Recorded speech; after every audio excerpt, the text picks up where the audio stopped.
Hello and welcome to another insightful, enlightening, and very interactive episode of African Student Voice on AAU TV, the voice of higher education in Africa. My name is Ajiman Otridako. As I said, this year is youth development year, and everything that we do is connected to youth development. So don't be surprised that today's topic is the African Continental Free Trade Agreement and youth development. We just want to find the bit of development for the youth when it comes to the AfCFTA policy that is in operation in Ghana, but it's linking all countries in Africa together for this to happen.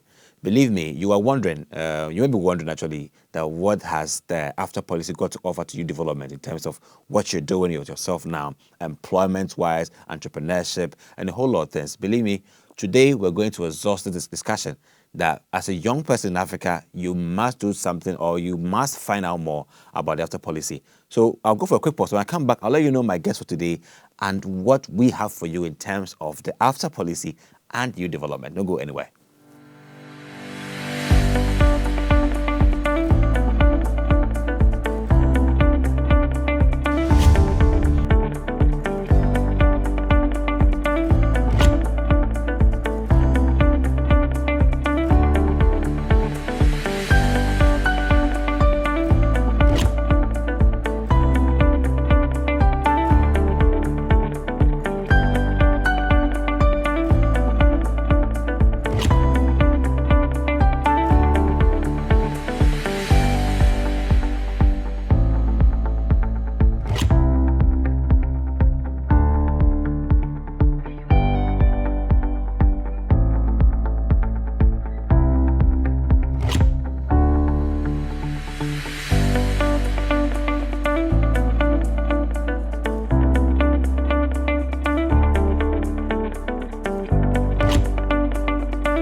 You're welcome back to African Student Voice on AETV, the voice of higher education in Africa. And my name is Ajiman Otredako.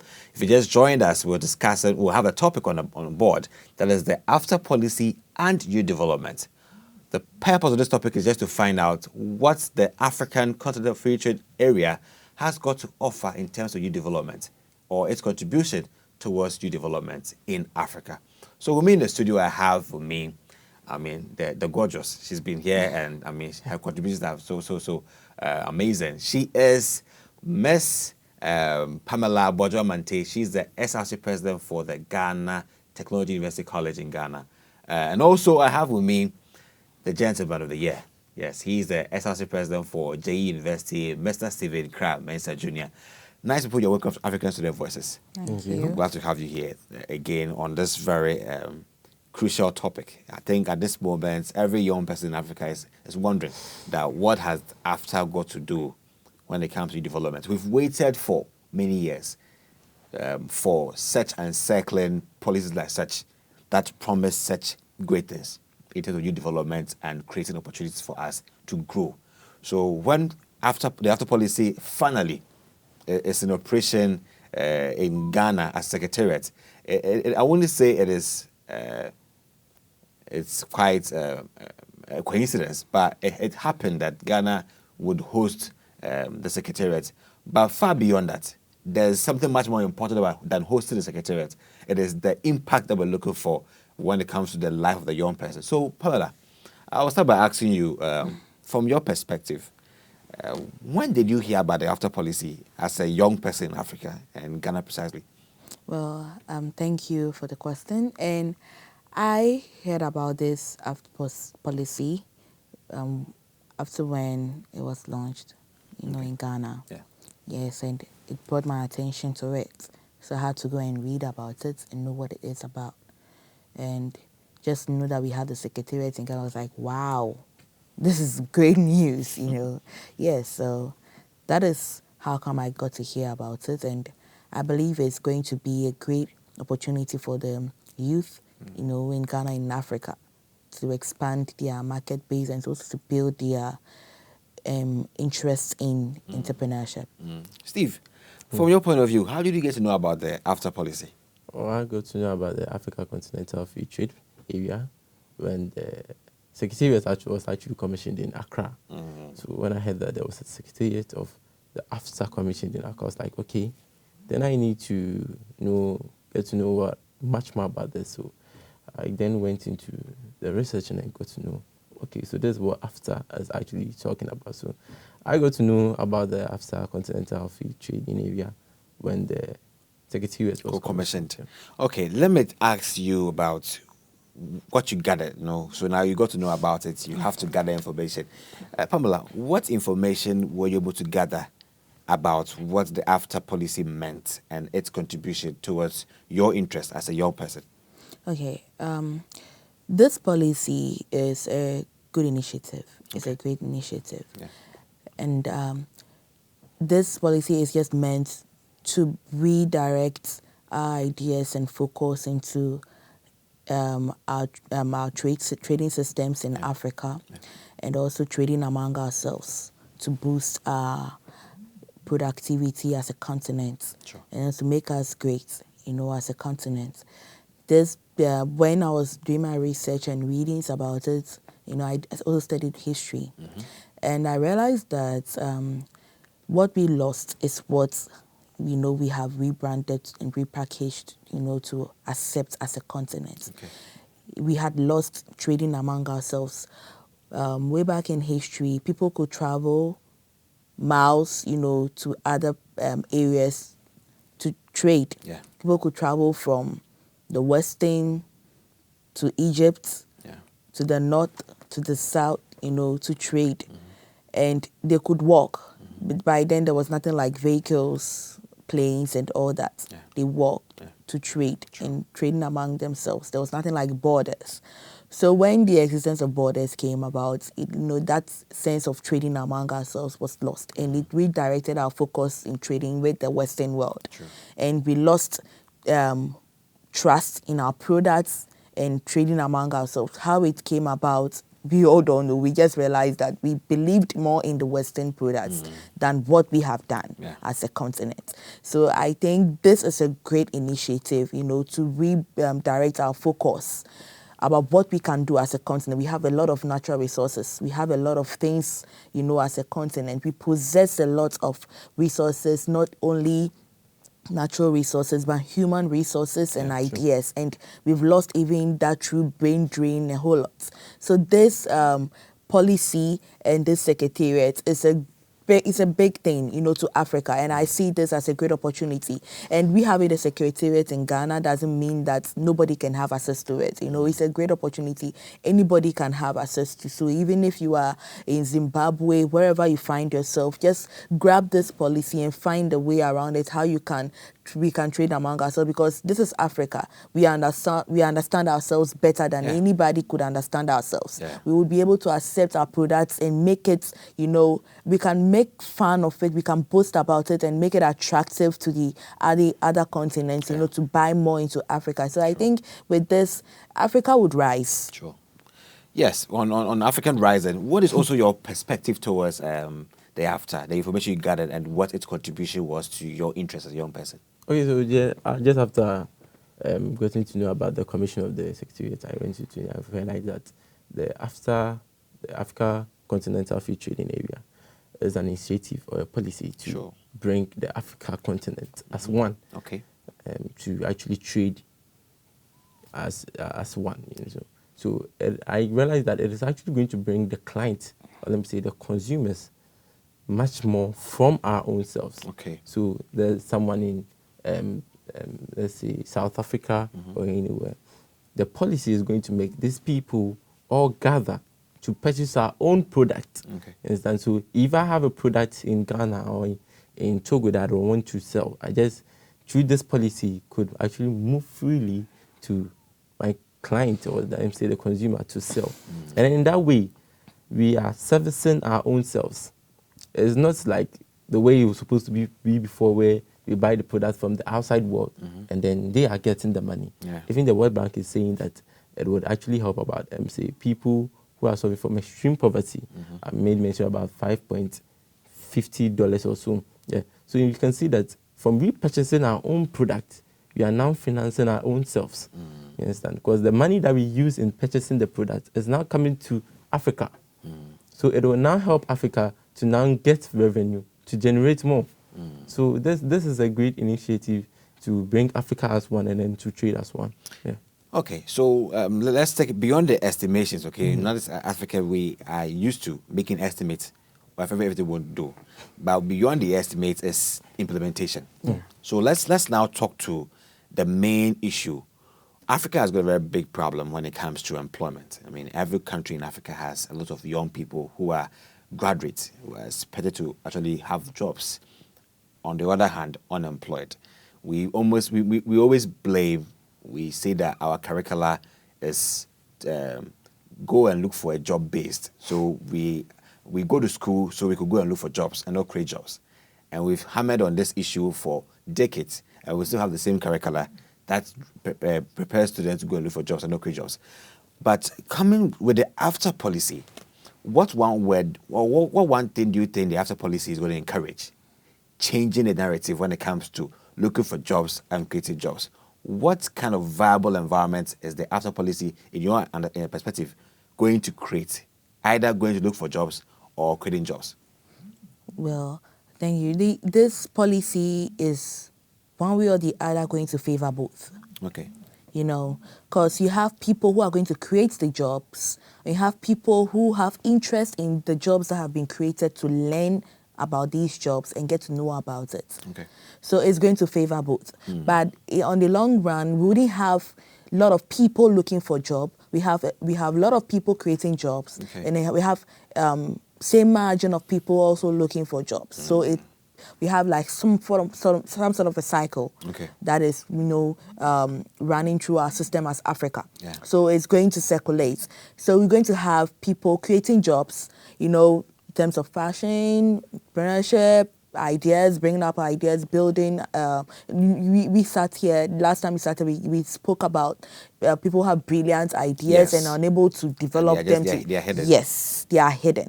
So these ideas, when you materialize them, they'll get people to train them on it. One way or the other, they employ people. They train people on the job. These people get to know what it is about. They also create their own jobs add their ideas and create something different and something new. So to my perspective, it's going to satisfy both. And with this, I believe it's going to build Africa, quickly. One way or the other, we may see this, it may be rising at a slow pace, but give ourselves like years to come, little by little, as the old, we have a proverb saying, "L'oiseau fait son nid," from the French. Is one way or the other, we're going to build Africa trading systems and change our mentality to accept what we have. Because, when you build something or come up with a product, you have to make sure that your people, your community accepts the product. They buy from it. We need to start changing that mentality, start making people believe in what Africa can do, what we have produced, what is good, making them know what is organic, what we have done as Africans. That way or the other, we're going to have this cycle and benefit everybody. Stephen, what is also your point of view in terms of job creation and job search? Do you think that the AfCFTA policy has more room to enable job creation, or perhaps will actually give more room for job search? Just as she said, the AfCFTA policy is actually going to pave way for the two. Okay. Because now it is bringing on board consumers in a large quantity from Africa. So it means that those who are actually already producing in the country, are supposed to produce more. And because the output that is taken now, it is small. So then you have to take in more input.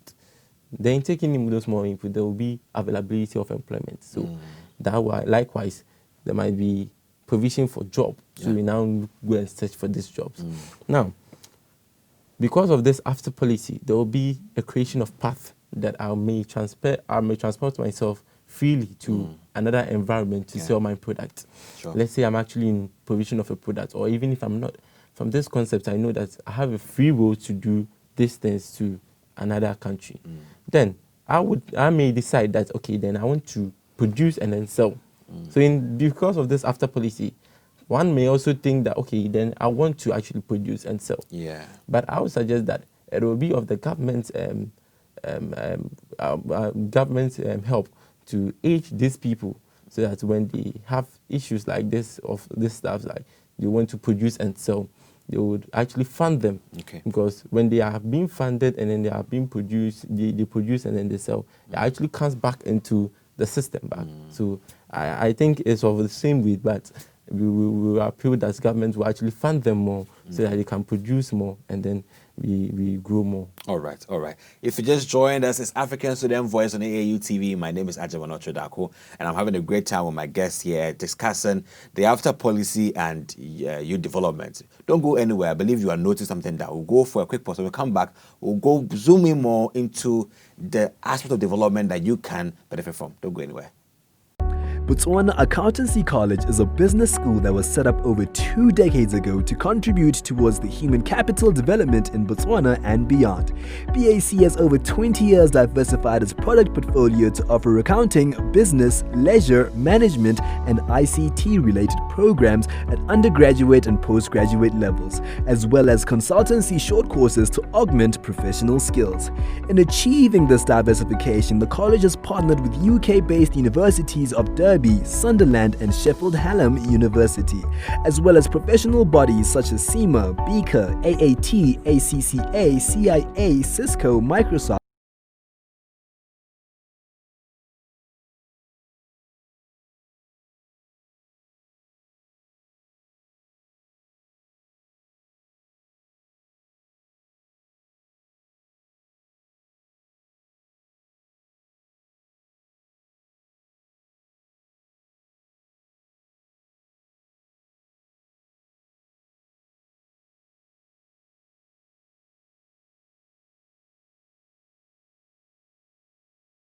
You're welcome back to African Student Voice on AAU TV, the voice of higher education in Africa. My name is Ajaman Otrodako. I'm here with Pamela and Stephen, and we're discussing the after policy and youth development. And before we went for the pause, we were about to zoom in into the various aspects of development that the young person out there can benefit from. So I'll start with you, Pamela. From your perspective, what do you think in the issue of entrepreneurial skill building? How do you think the after policy is better positioned to create that environment to double the number of entrepreneurs in Africa as a policy alone? Yeah, I believe this policy can do it more than just twice the number, Okay. the double. This policy, it's what we just need from this policy is just to position itself and make it itself attractive to the youth, so that the youth can easily embrace it. Okay, so when you say attractive here, is it about the complexity? Because we know about African and our bureaucracy when it comes to Right. information access and also integration. When you say attractive here, what do you actually mean?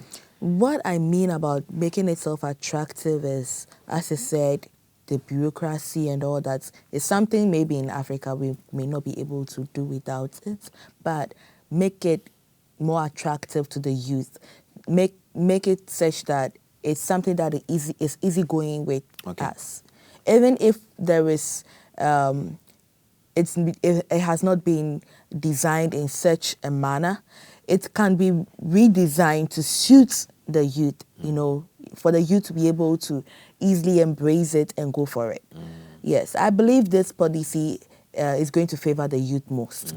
Yes, so yes. The Secretary General is a young man. I know, Yeah, right? I'm telling you, so I think that it will work. Yes, it's designed to favor the youth most. So it has to be more attractive to the youth.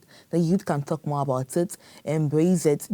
Whilst you're in school, you can even go in for it, start your thesis, building how you can link it up with there's after policy, how you can develop your systems, how you can develop your products, how you can develop your ideas, how you can make it work. You know, so we have to also, making it attractive to the youth, you also have to engage it in our educational systems. You know, there's something that we lack in Africa, and let me say in Ghana. When you're in school, we don't learn about these things. We don't know about it. You only get to know about it as current affairs. You have to go and read about it on the news or do your research about it.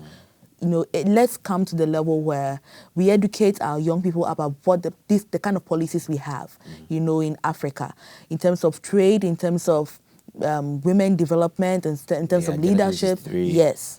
The SDGs, you know, we learn about these SDGs in schools. You know, we can also learn about these African, 2003 and then the after policy as well. Yes, we can learn about all these things in school so that you know. So when you start planning your life, you know the resources available. You know the areas you can go to. You don't need someone to lead you somewhere. You don't need anybody to take your mind to do anything. You know where you can walk to get your things done at a time. So I believe this policy, these are some of the areas you can make it attractive to them. You know, when they know about it, they have a lot of info about it. They own it. You know, this way, I think. Every youth in Ghana and in Africa can make headway. Sure. So in terms of attraction, what are the avenues you think that we can get attracted to this policy as young people?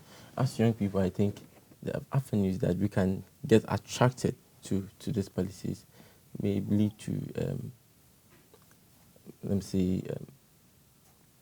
In our education, basically, if we integrate the after policy in our education, as Pamela mentioned, that if we start studying about the after policy, do you think it could change the way we think towards our own policy and also our participation? Very much. Because if, for instance, I learn about after policy, you know, I get much informed about after policy. I know very much about being into the entrepreneurship world. Then after school, I know that this is what I'm heading to. Exactly. This is what I'm heading to. But realize the case where I need to actually know about it only from the news, and then only from hearing it here and there or something like that. Then I'm getting myself limited to it. If I don't get to the news, I don't get to know about it. But if I actually learn from it, I actually learn from the after policy, I actually learn from it. Even after school, I have much more idea about it. Exactly. So I just go into it and then finalize my business plan, my business idea, everything, then boom, I have the market already there. Exactly. Let's not forget that this has created an intermediary to the African continent. Sure. So the clients are already there through the policy. So we just move into it, get my product, get into the policy, then push, I move to the consumers.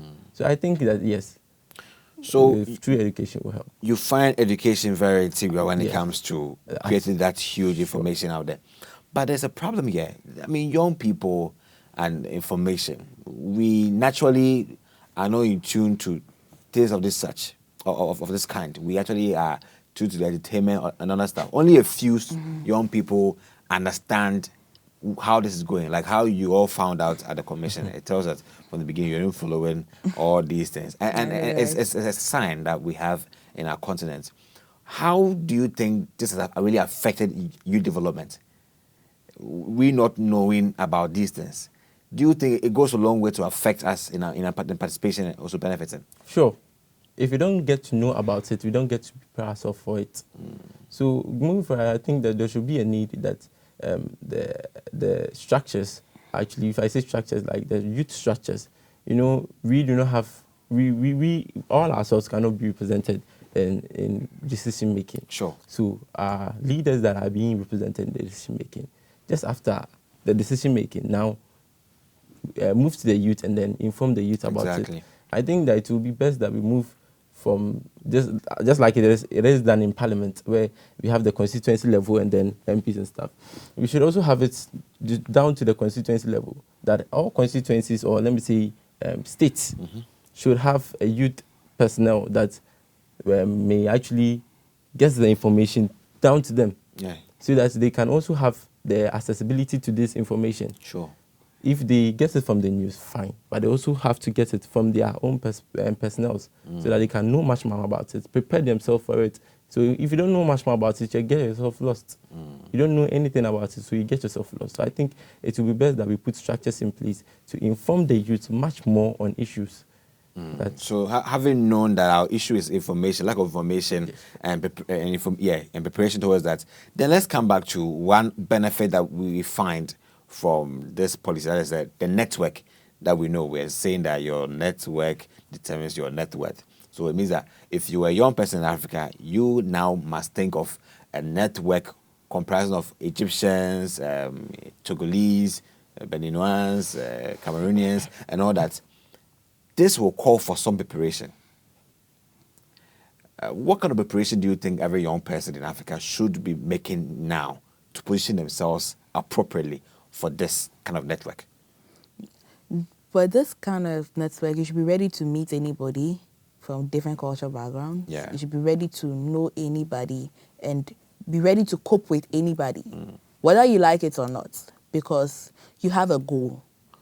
And you need these people who are from the different cultural backgrounds, who are who have see things from different perspectives. You need them on board. Yeah. So you need to position yourself to work with them, cope with them, whether you like it or not. So this is what the youth must be prepared for, to be prepared to accept cultures and to be prepared to work with cultures and backgrounds that they have no idea of. Because, yes, you might step on toes, you might do this, you may not know because that's your culture. Your culture does not, see such things as offenses and all that. Yeah. That is what the youth, have to focus on, and that way we can create that serene environment, in working among ourselves. And just to hit back on what my brother was saying on and the earlier conversation about marketing, the youth are not really engaged in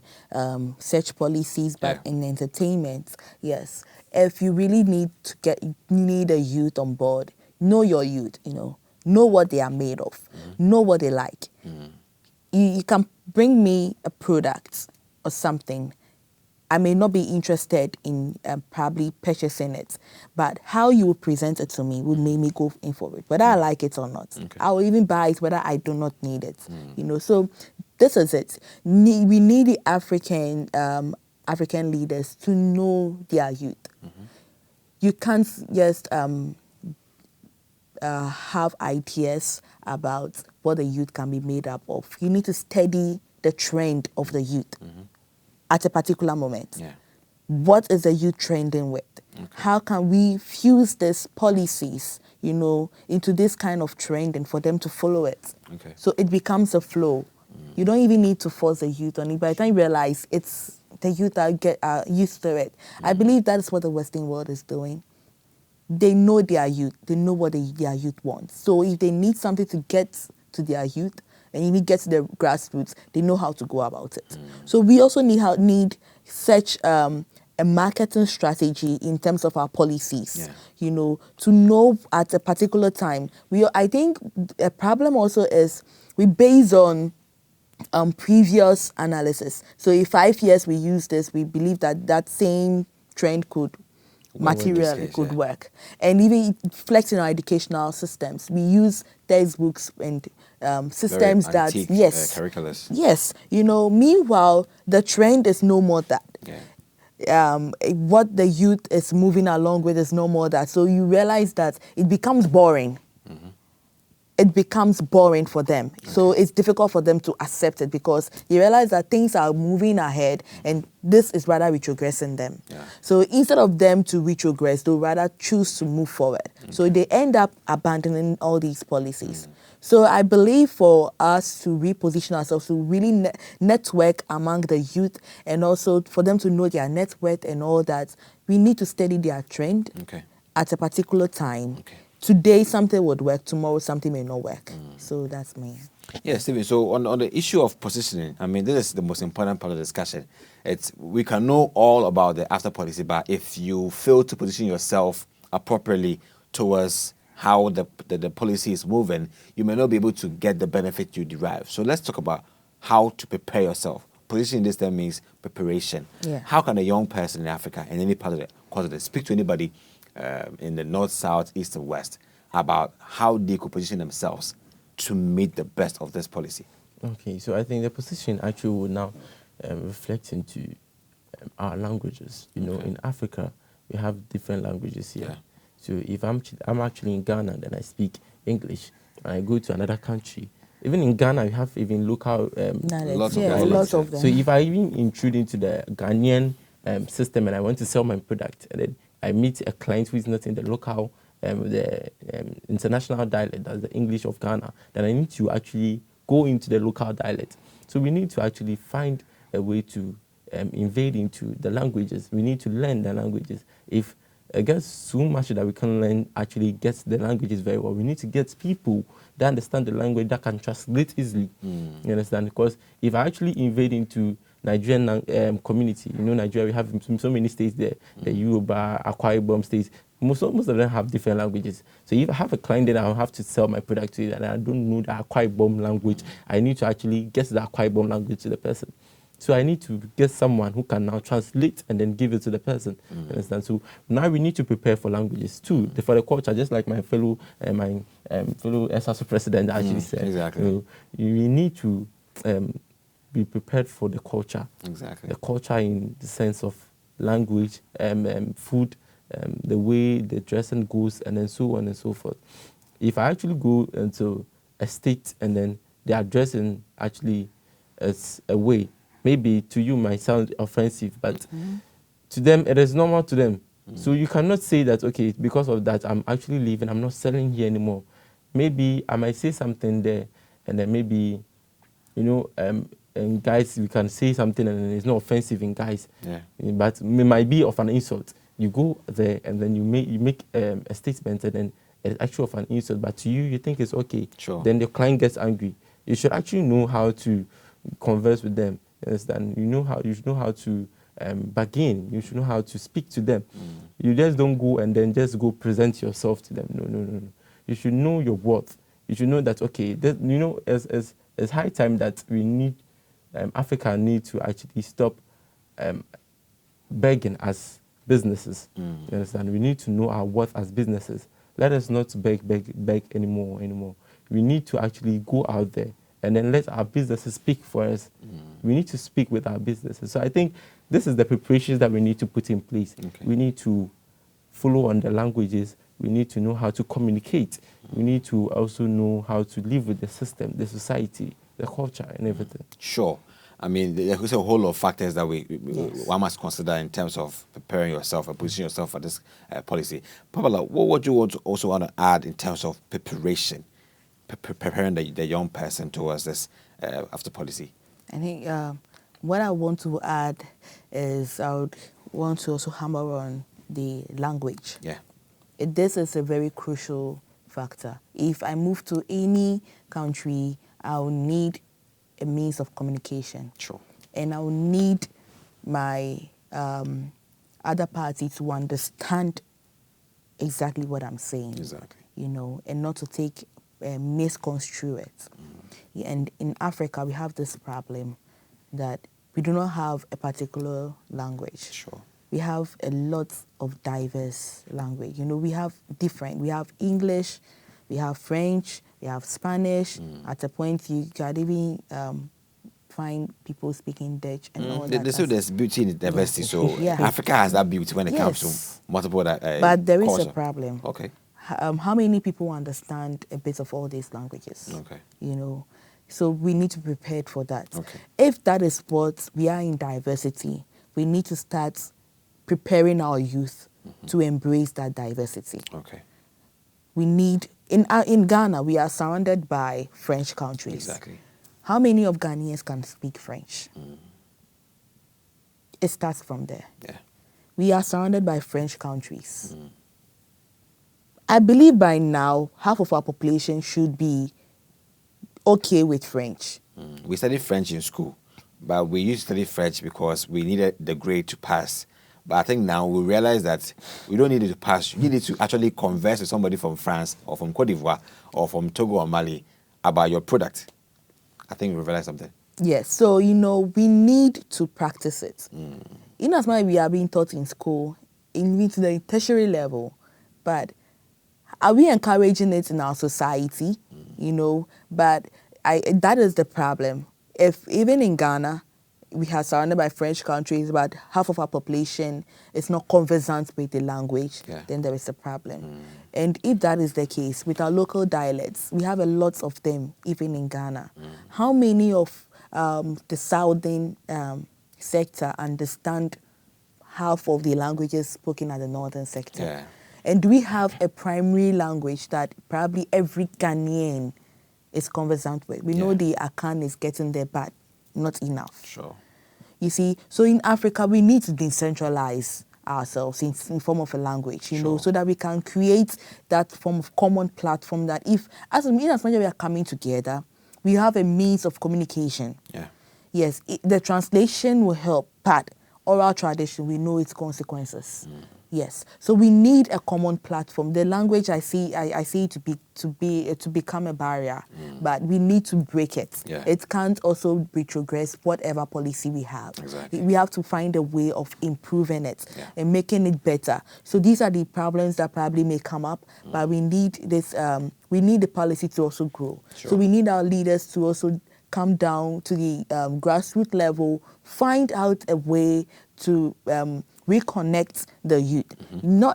We don't have majority of our population in schools. And I don't believe that we have majority of our population understanding probably English, can speak English. You know, the poverty rate is high. We have illiteracy rates high. So let's create a form of a literal background for our continent. Sure. We don't need to necessarily know English. What can we do, you know, as Africa to make this trade work? Yeah. Because the language will be a barrier. So we Exactly. need to prepare our youth now. Exactly. If we need to get them to understand a particular language, make it compulsory so that you know it, you know, make the society accept it.